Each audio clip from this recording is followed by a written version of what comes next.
Hello everyone, merry Christmas. কোকোর mini কুকিংয়ে সবাইকে ওয়েলকাম। কোকো আজ নতুন একটা রেসিপি বানাবে, কি বলো? কেক। চলো শুরু করা যাক। কেক তৈরি করার জন্য আমি কি কি নিয়ে নিচ্ছি দেখে নি। এটাকে বলে মুরব্বা, এটাকে বলে তুতি পুতি, আর এটাকে বলে চেরি, আর এটা ড্রাই ফ্রুট। আমি এক কাপ ময়দা নিয়ে নিয়েছি, আর এটা আমুল দুধ। ছোট ছোট গুলো ড্রাই ফ্রুট করে কেটে নেব।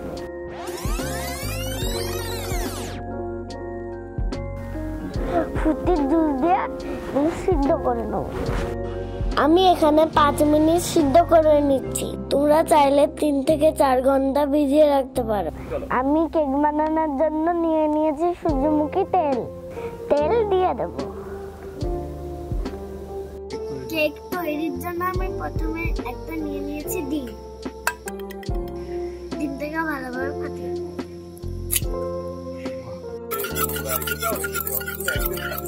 আমি এখানে চিনি মিক্সচারে ডাস্ট করে নিয়েছি। এতে পরিমাণ মতন চিনি দিয়ে দেব। 1 কাপ আমি ময়দা নিয়ে নিয়েছি।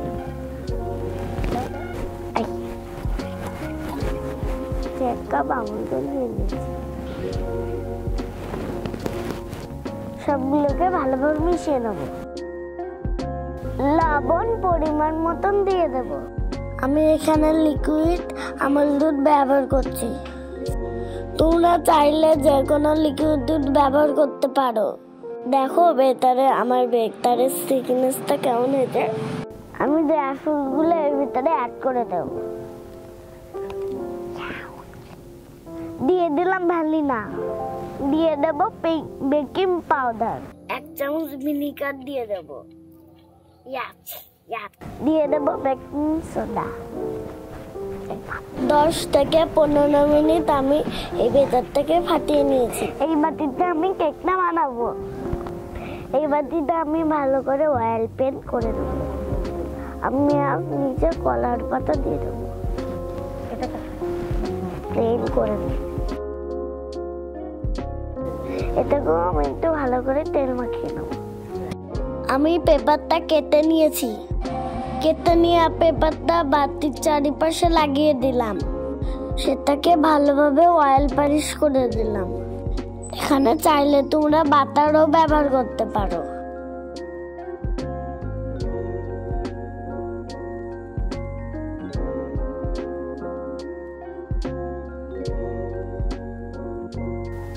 এই গামলাটার মধ্যে আমি কেক বানাবো।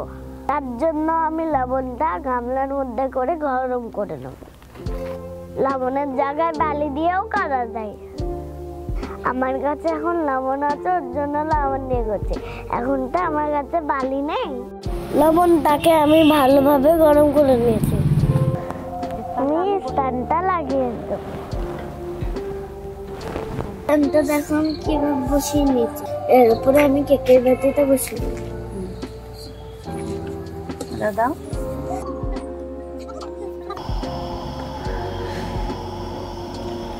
স্টিম মাঝে কেকটাকে বানাতে হবে। 50 মিনিট হয়ে গেছে, এটাকে উঠে দেখাতে হবে। Wow, so beautiful! আমাদের কেক রেডি।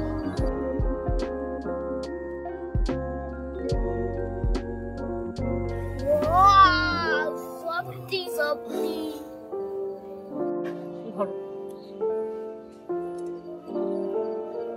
দেখো কত নরম আছে।